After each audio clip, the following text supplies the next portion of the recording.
King Arthur promised us safety on these shores. Instead, we found stormy seas, rocks like shark teeth, and treacherous mists. Those few who managed to land will be set by hunger, cold, and nightmares born of weirdness.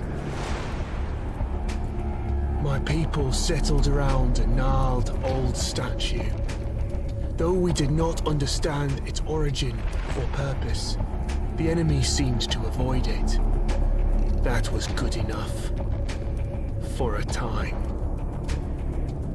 In the end, the winds of weirdness only grew stronger, and the statue failed to protect the settlement. There was fear, despair, and then nothingness, as reality melted around us.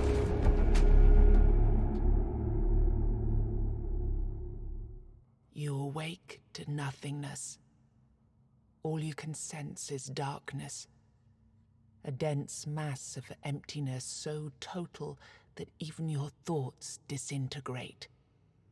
Then you hear whistling. An eternity seems to pass before something materializes in the darkness with you.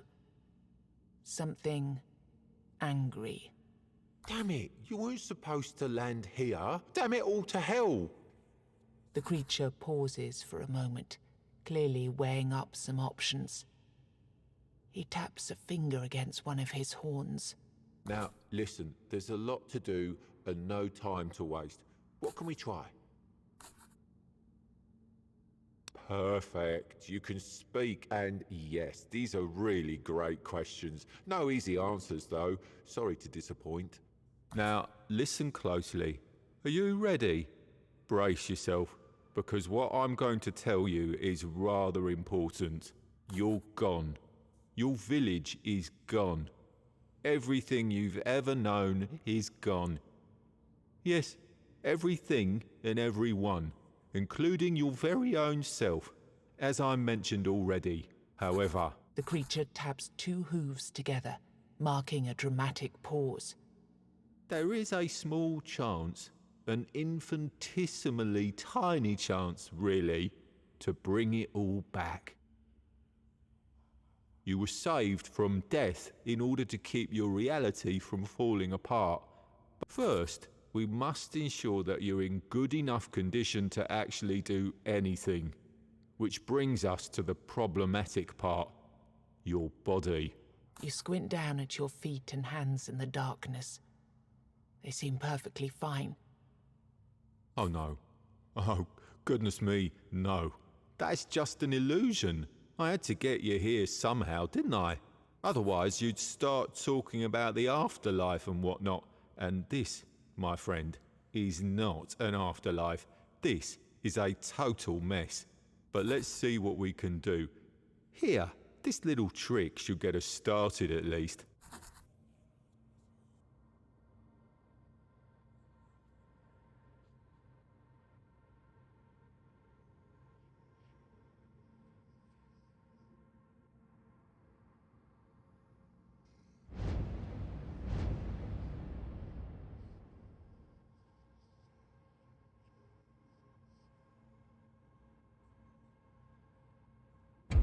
Well, it seems your soul isn't strong enough to be picky about its vessel yet. Don't worry, you'll grow.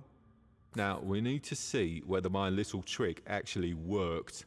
The goat weaves his fingers in an intricate series of gestures. With a final flourish, he conjures a terrifying creature into the emptiness. Aha, here we go. This is a powerful Avalonian warlock. But don't worry, he's not really here. Not in the truest sense. Your goal here is simple. Fight. Show me that you've got what it takes.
I should have seen that coming.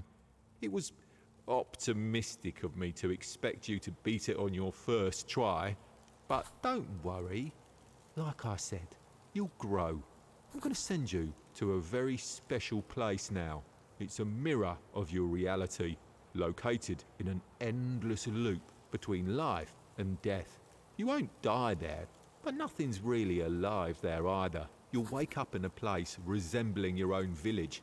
You'll find a man there whose task it is to help you on your journey. Your main objective for now will be to push onwards, survive, kill the 4 guardians. Then we'll talk. Listen, it's been 4 years since humans landed on these shores. 4 years of strife, fear and hunger. At least that's what you tell yourselves. And 4 years of war you were destined to lose, because even the mightiest human wizards are no match for the Avalonians. Seeing your expression, it makes an impatient grimace, stepping from one foot to the other. The war you brought here? Well, it wasn't exactly going in your favour. But then that wizard, Merlin? Well, he had an idea. Your king, Arthur, he had another brilliant idea. Both stubborn mules, both playing with powers they didn't understand and were never meant to understand. And so we're here, in this corrupted reality, strung together with the last strand of somebody's goodwill.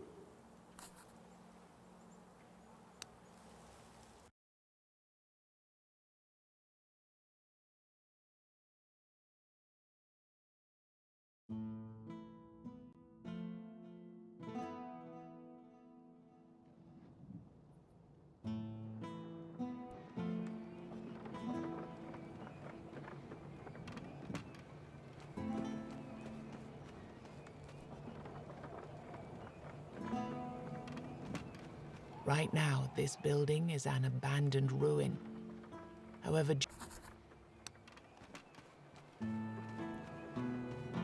where your hometown once was, a lone man sits among the remains. He doesn't notice you. Only when you walk right up to him, he turns his blank stare toward you. It's not my farmhold, is it? I'm from up north, the land of fog. I don't know what happened. At least that's one thing you have in common. A creature that looked like a goat told me I'd wake up in a strange place, and that I'd find someone in need of my help there. The man looks at you for a moment. I've already made some preparations and settled in one of the tins here. I can't offer you much at the moment, though. This place is different. But you? I've seen an enormous creature out there. A golem of stone. The evil energy it emits is beyond anything I've ever felt. I'd say getting rid of that beast would be a good start.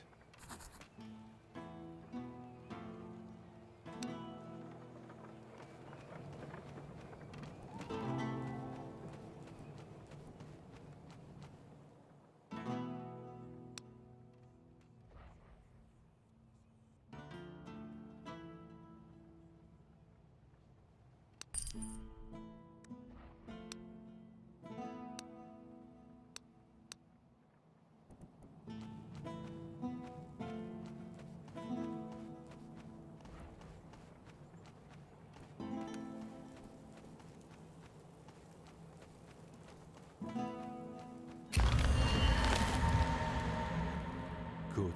I caught you before you went out, all on your lonesome. Our mutual... The golem is just a start, though.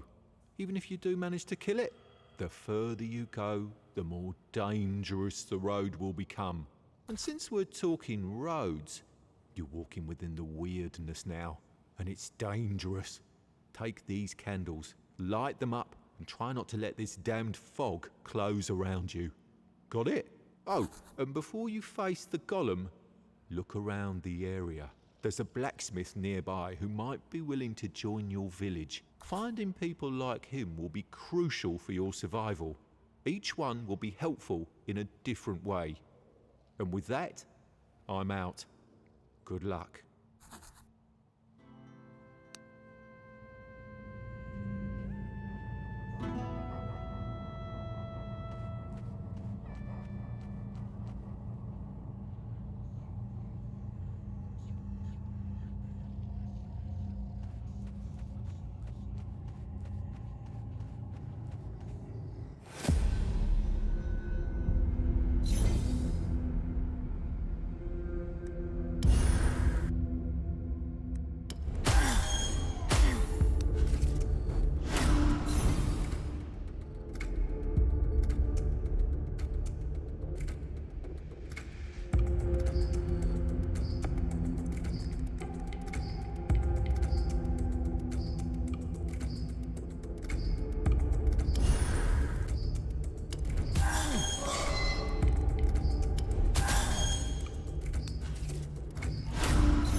It's a mystery why these stones light up and banish the weirdness when people walk by.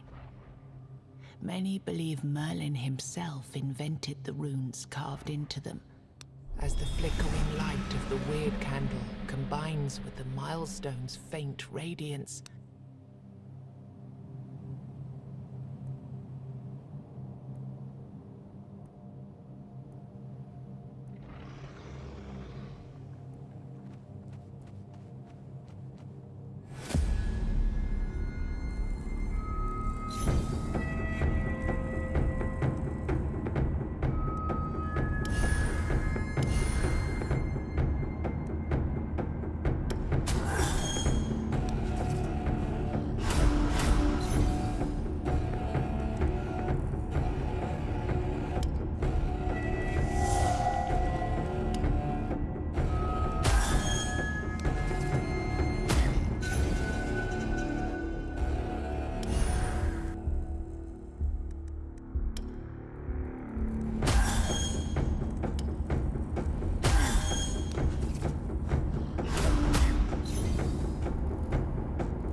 Early explorers of Avalon found many springs with supernatural properties, including ones that could heal.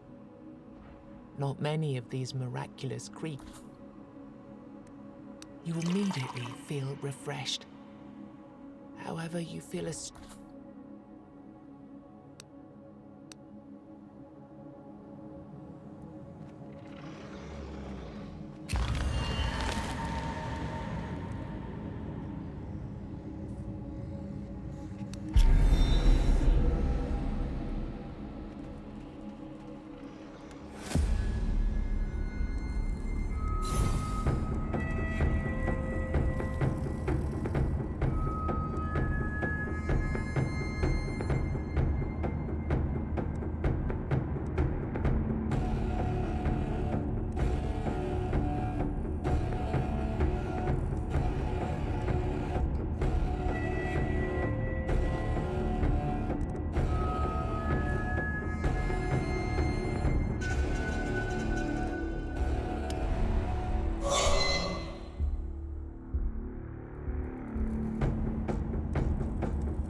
A song breaks through the slithering of the weirdness.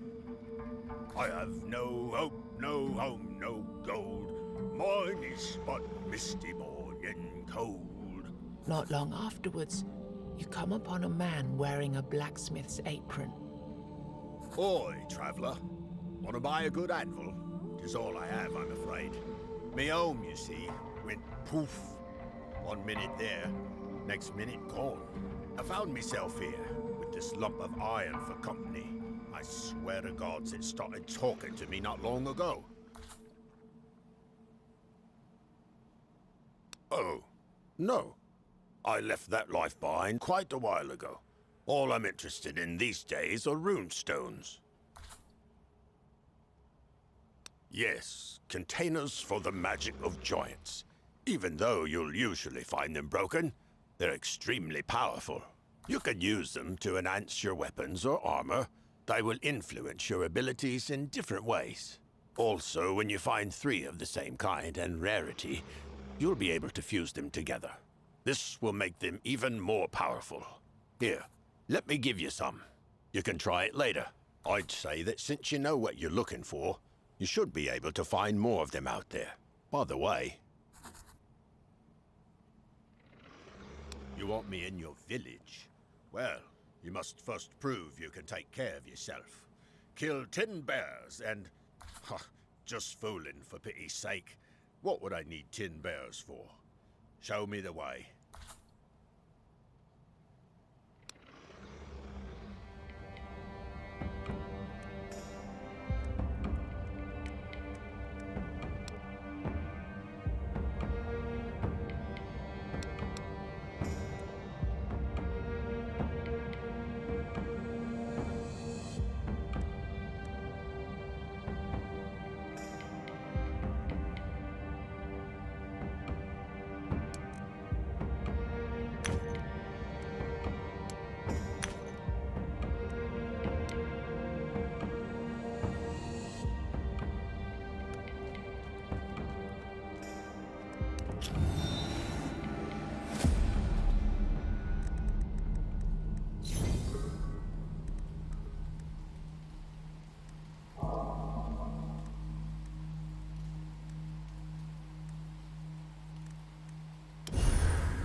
You find an elderly archer sitting near a small fire.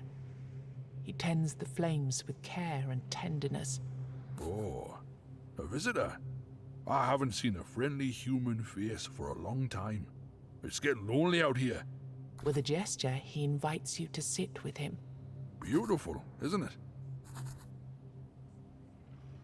The question shouldn't be who I am, my friend. The question should be who I was. Because right now, I'd say I'm pretty much nobody.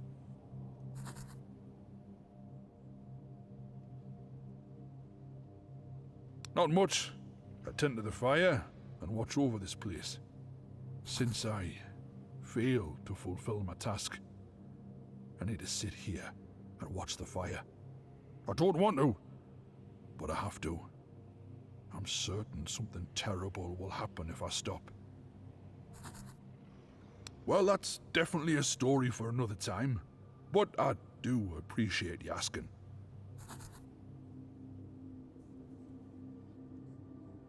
As you sit by the archer, you notice that this fire doesn't behave like a regular fire. It has the power to push weirdness away, just like a menhir or a weird candle. Moreover, you suddenly notice that the man's legs are rooted into the ground with blue veins. The veins stretch from his feet into the fire pit. You form a question in your mind, but when you look into the man's eyes, you realize there's no point in asking it. His gaze is absent, and his movements are barely noticeable. You decide to leave it for another time and turn your eyes towards the fire. The flames flicker with a weird, magical rhythm.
You hear someone screaming nearby. Godless healing! Godless healing! Intrigued, you approach the source of the sound. It turns out to be a joyful man advertising his merchandise to the nearest trees. Who said you need an all-mother or a stag-father to have a blessing of health?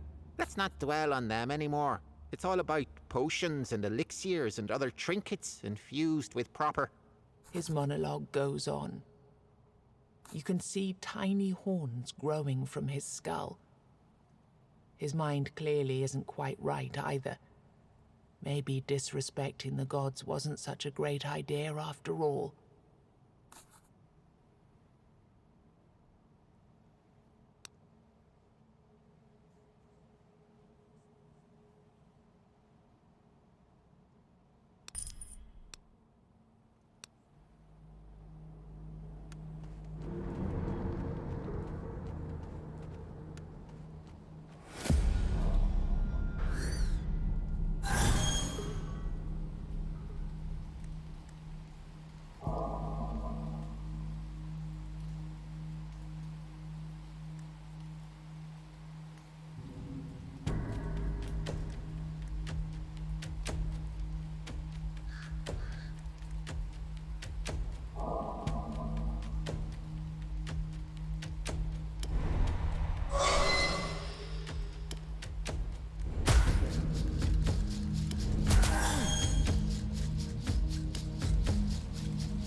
The man you meet is dressed in rags.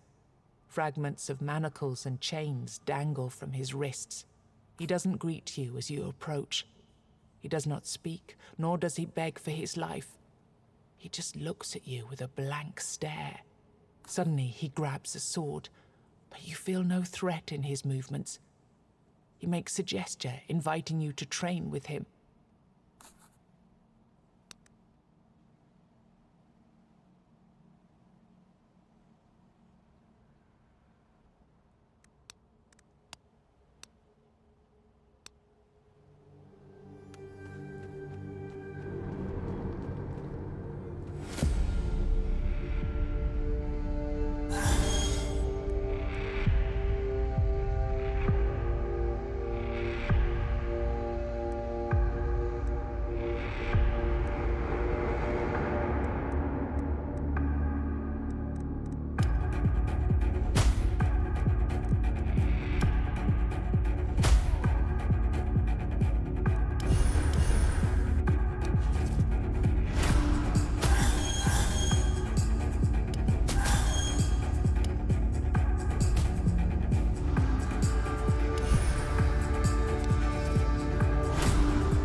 Within the darkness, you hear a familiar voice. Finally, now we can start the cycle of proper rebirth. A different voice appears out of nowhere, and its owner is nowhere to be seen. Be gone. It is calm. Inhumanly calm. Can I invite you to the table? You see a hooded figure waiting for you by the table. A chessboard sits upon it, the game in progress. As you take the free chair, you realize the creature has no face. A white skull leers from the shadows of the hood, a human skeleton draped with robes. I admit, I'm not used to showing up in person whenever people die. That's too much hassle, with adjusting my presence to your current imaginations and whatnot. But let's say that your case is special.